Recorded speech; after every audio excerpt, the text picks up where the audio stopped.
കലൂർ സ്റ്റേഡിയത്തിലെ നൃത്ത പരിപാടിയുടെ സംഘാടകരായ മൃദംഗവിഷന്റെ സാമ്പത്തിക ഇടപാടുകളിൽ അന്വേഷണം.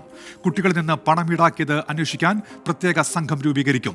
അപകടവുമായി ബന്ധപ്പെട്ട് നടിയും നർത്തകിയുമായ ദിവ്യ ഉണ്ണിയെയും നടൻ സിജോയ് വർഗീസിനെയും ചോദ്യം ചെയ്യും. വേദിയിൽ നിന്ന് വീണ് ഗുരുതര പരിക്കേറ്റ ഉമാ തോമസ് എംഎൽഎയുടെ ആരോഗ്യനിലയിൽ ആശാവഹമായ പുരോഗതിയെന്ന് മെഡിക്കൽ സംഘം അറിയിച്ചു. നമ്മൾ കസ്റ്റഡിയിലുള്ള 3 പേരുണ്ട്. 3 ആൾക്കാരെ നമ്മൾ അറസ്റ്റ് ചെയ്തിട്ടുണ്ട്.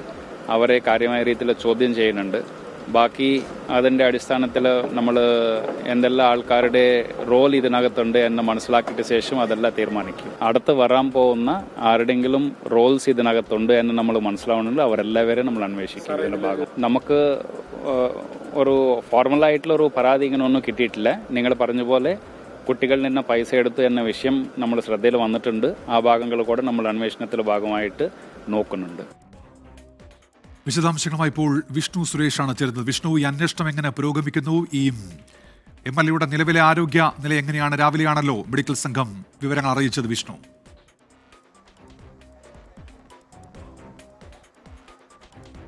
ഉന്മേഷ, എംഎൽഎയുടെ ആരോഗ്യനിലയിൽ പുരോഗതിയുണ്ട് എന്നാണ് ലഭിക്കുന്ന വിവരം. ഇന്ന് രാവിലെ തന്നെ അതുമായി ബന്ധപ്പെട്ടുള്ള വെളിപ്പെടുത്തലുകൾ മകന്റെ ഭാഗത്തുനിന്നുണ്ടായിരുന്നു. മകൻ വിളിച്ചപ്പോൾ ഉമാ തോമസ് വിളി കേട്ടു. അതോടൊപ്പം തന്നെ കണ്ണ് തുറന്നു, കാലുകൾ ചലിപ്പിക്കാനുള്ള ശ്രമം നടത്തി എന്നുള്ളതൊക്കെ ഒരു പോസിറ്റീവ് സൈനാണ്.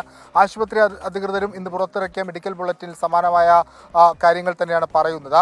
അന്വേഷണത്തിലേക്ക് വന്നാൽ അന്വേഷണം നിലവിൽ 2 രീതിയിലാണ് പുരോഗമിക്കുന്നത്. ഒന്ന്, ഉമാ തോമസിന്റെ ഈ അപകടവുമായി ബന്ധപ്പെട്ട് ആ സ്റ്റേജ് നിർമ്മാണത്തിലുണ്ടായ അശാസ്ത്രീയത. മറ്റൊന്ന്, ഈ പരിപാടിയുടെ ആകെ നടത്തിപ്പുമായി ബന്ധപ്പെട്ടും അന്വേഷണം നടത്തുന്നുണ്ട്. ഈ പരിപാടിയുടെ നടത്തിപ്പുമായി ബന്ധപ്പെട്ട് ചില ആരോപണങ്ങൾ ഉയർന്നിരുന്നു. പ്രത്യേകിച്ച് ഈ പരിപാടിക്ക് എത്തിയ വിദ്യാർത്ഥികളിൽ നിന്ന് ഒരു തരത്തിലുള്ള മാനദണ്ഡങ്ങളും പാലിക്കാതെ രജിസ്ട്രേഷൻ ഫീസ് വാങ്ങി. പലരിൽ നിന്ന് പല തുകയാണ് വാങ്ങിയത്. ഇതിന്റെ പശ്ചാത്തലം എന്ത് എന്നൊക്കെ അന്വേഷിക്കാൻ ആവശ്യപ്പെട്ട് ഈ അവിടെ എത്തിയ നർത്തകർ, അധ്യാപകരും അതോടൊപ്പം തന്നെ രക്ഷിതാക്കളും ഒക്കെ ആരോപണങ്ങൾ ഉന്നയിച്ചു. അതിനാണ് ഇപ്പോൾ കൊച്ചി സിറ്റി പോലീസ് സ്വമേധയാ ഒരു അന്വേഷണം നടത്തുന്നത്. ഈ അപകടവുമായി ബന്ധപ്പെട്ട് നിലവിൽ 3 പേരെ അറസ്റ്റ് ചെയ്തിരുന്നു. പ്രധാനമായും ഈ മൃദംഗം മിഷന്റെ സിഇഒ, അതോടൊപ്പം തന്നെ സ്റ്റേജ് ഡെക്കറേഷൻ ഇട്ട ആളുകൾ, അവരുടെ 3 പേരെയാണ് അറസ്റ്റ് ചെയ്തത്. ഈ കൂടുതൽ പേരെ ഈ കേസുമായി ബന്ധപ്പെട്ട് ചോദ്യം ചെയ്യാൻ അന്വേഷണ സംഘം തയ്യാറെടുക്കുന്നതിൽ ഏറ്റവും പ്രധാനപ്പെട്ടത് ഈ പരിപാടിയുടെ മുഖമായി സംഘാടകർ ഉയർത്തിക്കാട്ടിയ നടി ദിവ്യ ഉണ്ണിയാണ്. ഏതെങ്കിലും തരത്തിൽ ഈ സംഘാടകരുമായോ ഈ പരിപാടിയുമായി സാമ്പത്തിക ഇടപാടുകൾ ഉണ്ടോ എന്നുള്ള കാര്യത്തിൽ അവർ പരിശോധന നടത്തും. അതിനുശേഷമായിരിക്കും ദിവ്യ ഉണ്ണിയെ ചോദ്യം ചെയ്യുക. ഒപ്പം നടൻ സിജോയ് വർഗീസ് ഈ മിഷൻ മൃദംഗ എന്ന് പറയുന്ന സംഘടനയുടെ രക്ഷാധികാരിയാണ്. അദ്ദേഹത്തിനും ഇതുമായി ബന്ധപ്പെട്ട് സാമ്പത്തിക ഇടപാടുകളുടെ കാര്യങ്ങൾ അറിയുമോ എന്ന കാര്യം പരിശോധിച്ചായിരിക്കും അയാളെയും ചോദ്യം ചെയ്യാനായിട്ട് നോട്ടീസ് നൽകുക. അന്വേഷണം ശക്തമായി മുന്നോട്ട് പോവുകയാണ്. ഉന്മേഷം, വിഷ്ണു സുരേഷാണ് വാർത്തയുടെ വിശദാംശങ്ങൾ നൽകിയത്.